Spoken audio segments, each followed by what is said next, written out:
Yo, what's going on, guys? Welcome back to a brand new video on the channel. Inside of today's video, it is the update sneak peek cycle, and we're going to be starting off with 27 balance changes to a lot of unloved gadgets and star powers. So finally, we've seen a lot of rebalances there. We've got some nerfs to Hank, and then of course we've got some buffs to MAISIE. So also quickly, we've got some amazing stuff as well, which one in the Brawl Talk, for example, like this Pam Mythic gear. This Pam Mythic gear gives her an extra 100 healing per second when she's inside of her turrets. So just a really nice one. That's your only mythic gear, but let's jump into the balance changes now. Okay, so starting off with the buffs then. So pretty much every single balance change is a buff except for Hank. And starting off with MAISIE, so she's got an increase in basic projectile speed, but didn't notify the actual percentage.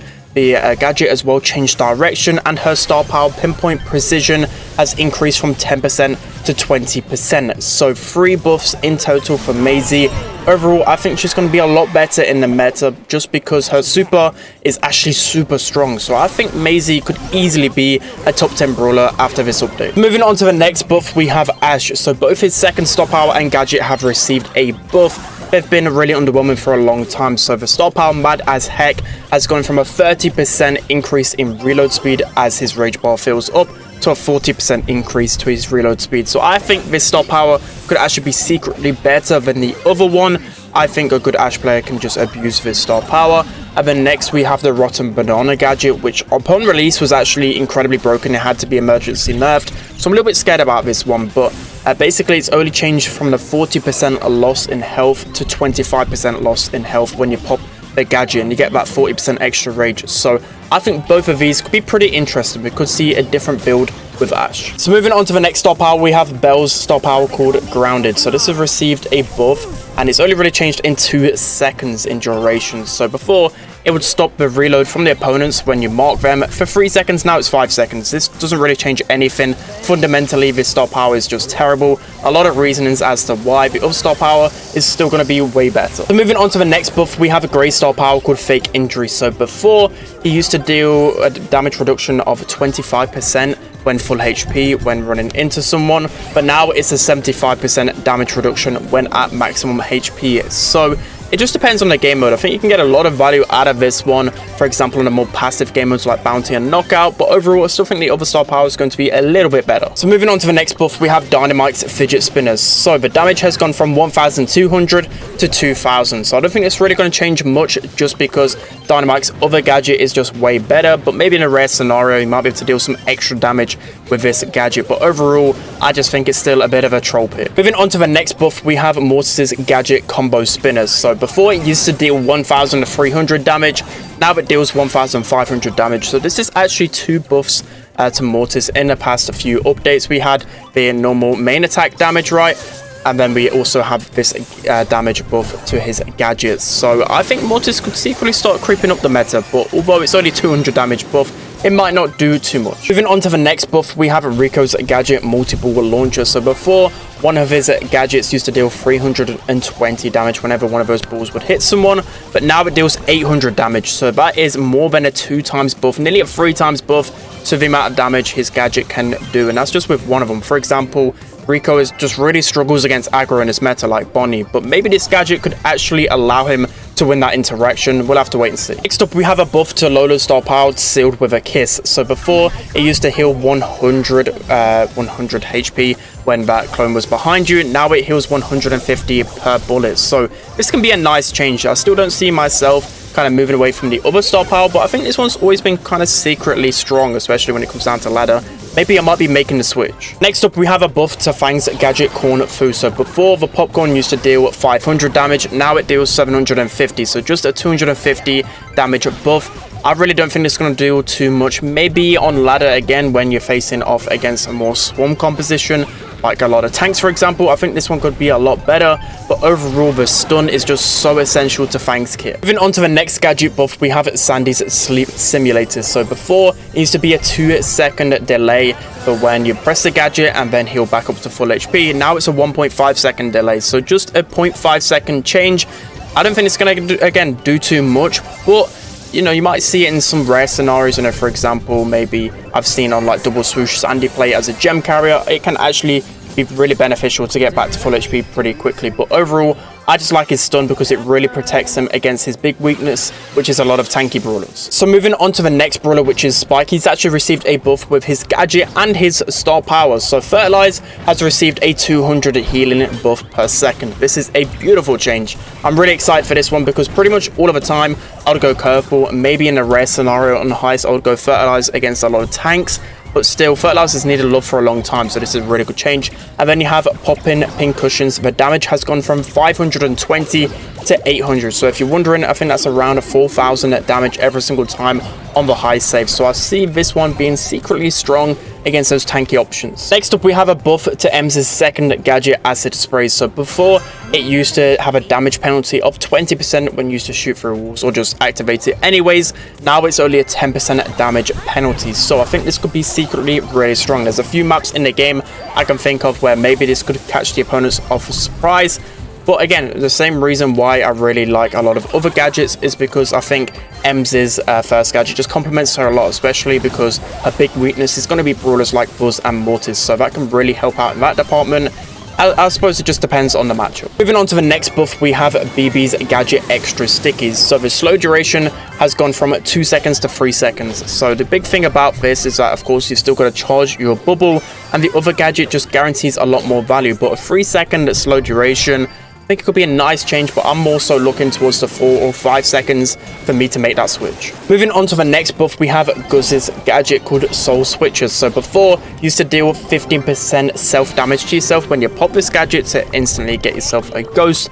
Now it's only 5% self-damage, so it's around 200 to 300 HP. Normally, of course, the lower the HP Gus is, the less HP it's going to take off you, if you get what I mean. But at that maximum health, it's only a little bit. But for me, Cookie Popper is just fundamentally so insane. I can't see me switching away from it. Next up, we have a buff to Squeak's gadget called Chain Reaction. So before, it used to deal an extra 10% damage.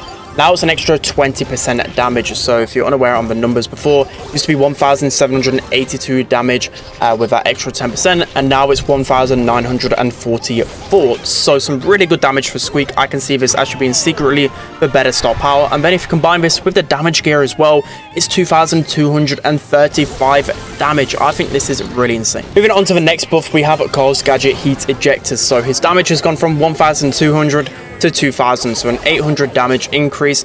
Again, fundamentally, his other gadget is just way too strong. I think there needs to be a lot of nerfs to the other gadgets for these ones to be more appealing, but it's a nice change whether some people like to use this gadget. Me personally, I just think mechanically it's terrible. Okay, so moving on to the next buff, we have a buff to B's gadget Rattled Hive. So this gadget, I'm really scared about this one. So the maximum damage has gone from 600 to 1,000. So potentially you can deal 4,000 damage to someone. Of course, it can only deal damage to one brawler at a time, those 4 Bs. But when you think about it, at the maximum range, again, that's still 4,000 damage being outputted onto someone or something. I think against a squishy composition or in the right map, this could really be strong. Moving on to the next buff, we have Amber's gadget Dancing Flames. So finally, this has received some sort of buff. It's gone from 500 damage per flame to 1,000. Still, it's not appealing. The other gadget is just way better for her kit overall, being able to cycle supers.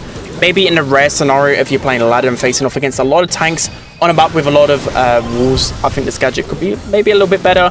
I don't know, still not the best. Moving on to the next buff, we have a buff with Buster's gadget called Utility Belt. So this gadget has got an increase in its healing from 500 to 750 per person who's in your kind of area. So altogether, I think this could be somewhat of a decent buff, but I think in most scenarios, you still just want the pull factor with Buster to interrupt a lot of supers that might counter him.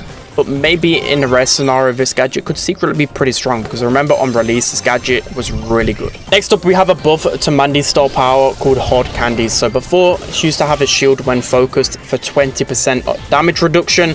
Now it's 30% damage reduction. So again, I just don't think it's going to be a big enough change. A lot of times you don't want to stand still for long, and the main attack speed is so slow without the other star power. The other star power is just built for her, so this is going to do nothing. Okay, so finally moving on to the last buff, we have Bonnie's gadget called Crash Test. So the damage when used to knock back someone, it was only 300 damage. Now it's 1,000. So again, I can't see anyone really changing to this one, just because people, like the way you use Bonnie, right, you just jump onto like a squishy character, and more often than not, you'll just destroy him before you even have to do anything. You don't really need that extra damage, but maybe this could be secretly underrated against some more tankier opposition.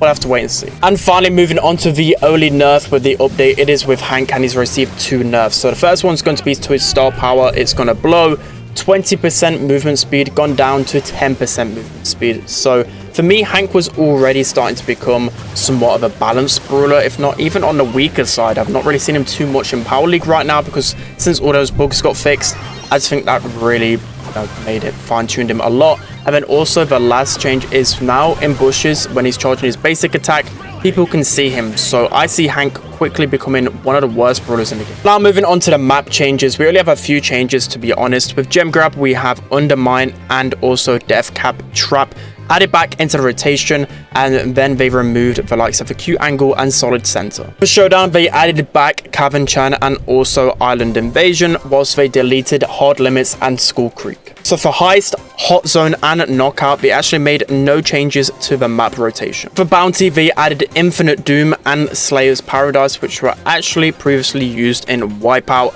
and they removed Exhale and Temple Ruins. For Brawl, they added back Center Stage and also Pinball Dreams, and they removed Extra Bouncy and Make It Bounce. I'll just quickly go through all the new maps with the brand new game modes as well. With Takedown, we've got 4 maps right here. You can pause it because I just want to briefly go over them. And we also have a Wipeout, which they literally have the exact same maps as Bounties. So if you're unaware, what we're going to do is test it every single day. We're going to swap between Wipeout and Bounty, I believe, and see just what is more popular, because everyone's kind of saying that Wipeout and Bounty are the same. So we're going to see which one is the better game mode out of it, and then keep that one inside of the game. We've also got some payload maps as well. So payload is changing, so you can actually shoot through the cart, and it's a lot smaller, so hopefully it'll be a lot more fun. Alright guys, it's going to be it for today's video. I hope you enjoyed this one. So I'll also put the Power League map rotation on the screen right now. If there's any other additional information, you probably want to check out the other YouTubers. Of course, we've mainly focused on the balance changes and what I think will happen to the meta. For me, I think there's a lot of good buffs and a lot of nice changes. Maybe I'm just being too defensive and not just, appreciating them and trying them out once they come into the game. But for me, I just don't see a lot of these changing, just because mechanically, I think the other star powers and gadgets are just built for that brawler. So we'll have to wait and see. But anyways, that's going to be it for today's video, guys. I hope you enjoyed it. Don't forget to like, comment, and subscribe. And I'll see you guys next time.